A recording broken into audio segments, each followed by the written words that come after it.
Hey guys, in today's video, I need to repot my McColley's Finale. It's just too big. It's overgrowing its current pot. I'm going to be using this ginormous glazed terracotta pot. Now, hopefully you can see behind me, this is my McColley's Finale right here. It's just so huge. I haven't staked it, and I'm doing it a disservice by not having a stake in there. So, yeah, let's get going. I need to repot this thing. I'll be sharing crucial care tips along the way, as well as the soil composition. Deep breath, this thing's heavy. The soil composition as well with you guys. But yeah, really excited to get this guy repotted. It's overdue. Spring is the best time to do it, so let's jump into it.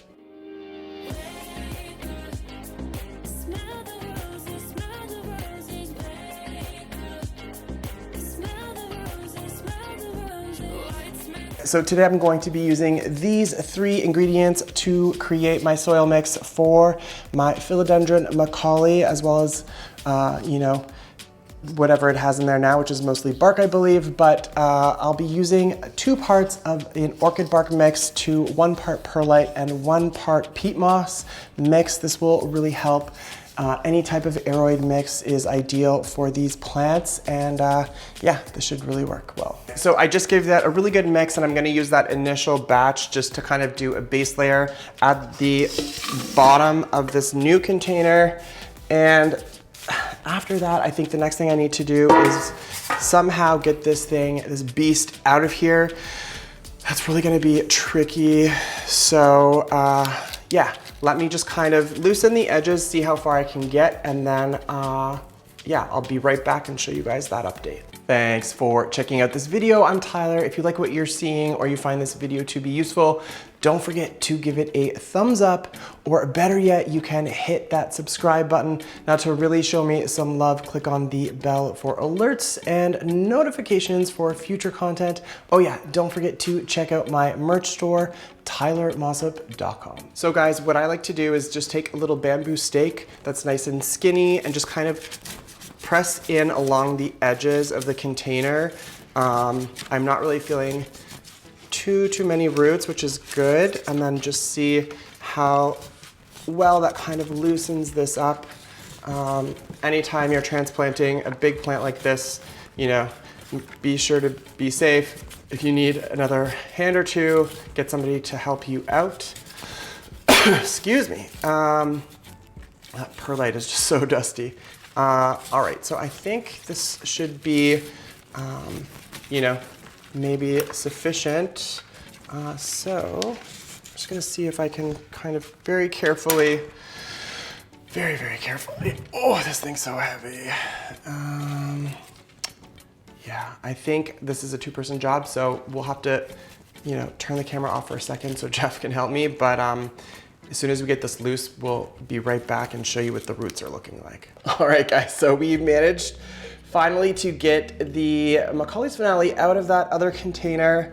I used a bunch of leca at the base of that, which is interesting because I don't remember that, but love leca for that. But yeah, roots are looking really nice and healthy, really well developed. I'm just gonna kind of situate this in this new container like so.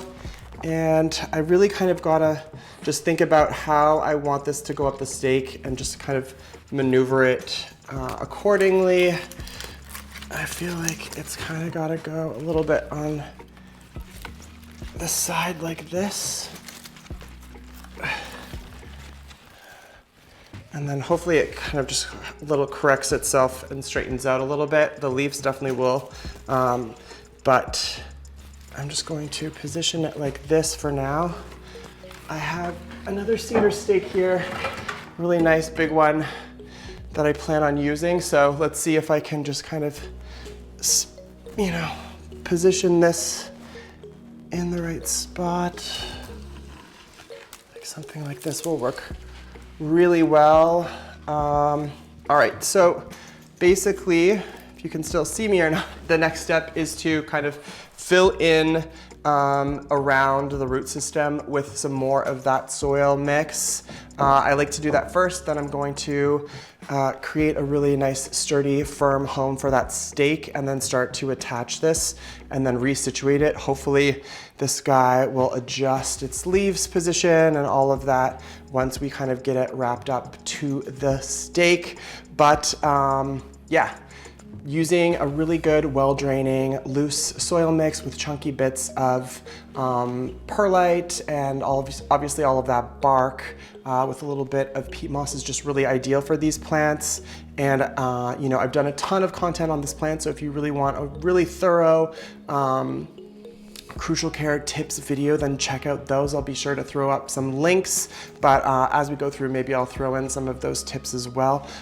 So yeah, going to mix up some more of that soil mix and fill in the edges, and then I'm not going to bore you guys with that, but let me do that and then I'll show you what the end result is in a second. We filled in the soil around the plant. The root system's kind of at the back, so I know that by kind of inserting the stake here, I'm not going to be piercing any of the root system. I like to fill it in first just because I feel like I get a firmer, you know, more stable stake. I think that's good, and I'm actually gonna add, actually I think we should be good. All right, it's seeming pretty stable. Now it's a matter of kind of connecting this to the stake. I like to use some of that Velcro, so let me see if I can find that here. And I've created a very large mess, but let me take these gloves off. Let's turn this around so you guys can get a better view of what's going on here.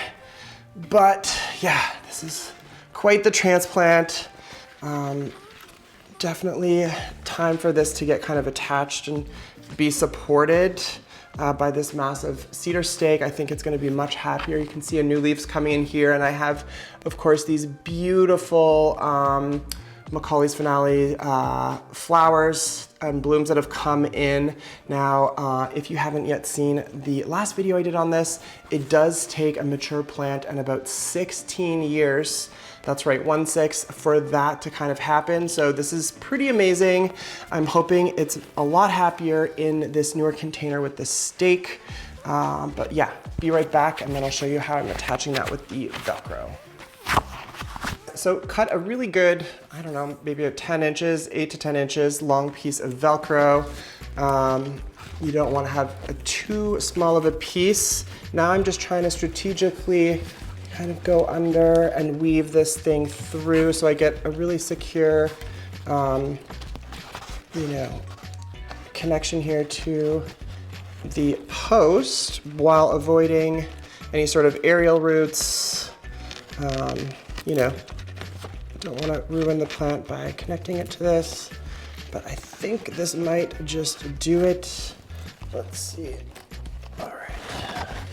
Yeah, this thing is definitely a beast. All right, and I think I'm actually going to,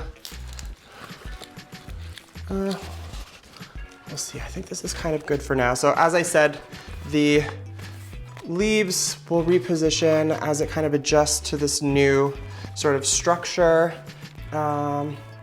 But yeah, I think I'm gonna grab a damp cloth and just kind of wipe down some of these leaves, which is great, so it can just better receive the light and photosynthesize a bit better. And I can share some of the crucial care tips while I'm going ahead to do that. So I just put some warm water on a couple pieces of paper towel, and I'm just going to use that to just kind of rub down the leaves, get rid of any dust and weird interior debris. Obviously, if this was outdoors, the rain would get to it and help kind of naturally do this process. The beautiful thing about the McColley's finale is the new foliage comes in this beautiful, deep, sort of almost like cherry red, and then over time goes to more of a burgundy, and then as the leaves have been there for a minute, it's that really nice bright green. So that's one of the cool things about these plants. If you can find one at your local nursery, by all means, definitely pick it up. I'm really hoping that this doesn't take too long to kind of reposition itself and for the stalk to kind of, you know, straighten itself out, which it may or may not do. I'll definitely provide some updates for you guys on that. But providing your McColley's finale, like you would all of your philodendron, with some bright indirect light as well. If you can get some dapple morning light on it, then even better. In terms of watering it, you just want to poke your finger into the topsoil, and if it's dry whatsoever, you know, definitely give it a water. Things to keep in mind are obviously the size of it and how much light it's getting. This is a larger plant and receives a good amount of light, so it needs, you know, watering pretty frequently, but that finger test in the topsoil is kind of the best way to determine that. And these do need your help fertilizing. This one, it looks like I might have at some point in time used the little pearls. They do appreciate a good liquid balanced fertilizer. You can go ahead and dilute that about 50%, and I would recommend doing that, you know, once a month during the spring and summer at the least. But let me just kind of run in front of this and get these other leaves here. And this has to be probably one of my favorite houseplants. I absolutely love it. It's not so close to the humidifier, and I'm wondering if that's why I'm getting some of these weird wrinkles on the leaves. I'm not too sure, but something to experiment with. For the most part, it's looking really nice, and I hope over the course of the next couple of months it kind of readjusts to this new pot and this new orientation that I'm providing it. So I know that was a lot. It was a lot for me anyway to transplant this beast of a McColley's finale to this new container, and I know the leaves need to reorient themselves a little bit, but if I leave it, I think I'm gonna leave it right here for the next little while. It's much closer to one of the humidifiers, and I think this will just help, you know, reach for the skylight light that kind of comes across here throughout the course of the day, and just help these leaves kind of reach up and just kind of position itself a little bit better so it's getting more sunlight. But if you have any questions about your McColley's finale, definitely leave a comment down below. Happy to help. But I think that's it for me and this video. Hope you enjoyed. Until the next one. Well, that's it for me. Hope you guys enjoyed this video. Don't forget to give this video a thumbs up. Leave a comment down below. Miss you guys already. Until the next one.